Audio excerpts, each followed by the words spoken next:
இயேசு எங்களுடைய விலையேற பெற்ற ரத்தம் நம்முடைய இந்திய தேசத்துக்காக பலியாக பரலோகத்தின் மூலமாய் செலுத்தப்பட்டிருக்கிறது.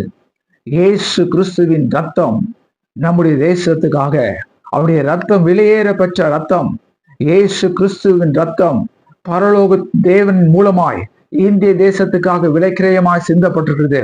அப்ப நாம் ஜெபிக்கும் போது தேவன் இந்த ஜெபத்தை கேட்கிறோம்னா எப்படி போனோம்னா, ஆண்டவரே சாலோமோனுடைய ஆலயத்துல அதான் சொல்றாரு, 2வது தரிசனமாகி அப்படி தப்பா போகும்போது யோசினா இப்படி ஜோம் பண்ணு.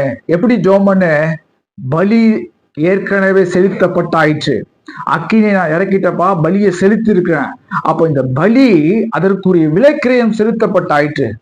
இந்திய தேசத்தின் காரியங்கள் நன்மைகள் உள்ளே வருவதற்கு, தேசம் சேமமாவதற்கு, வளமாவதற்கு, அதற்குரிய எல்லா நன்மைகளையும் நான் செஞ்சு முடிச்சாயிட்டு ரெடியா இருக்குது.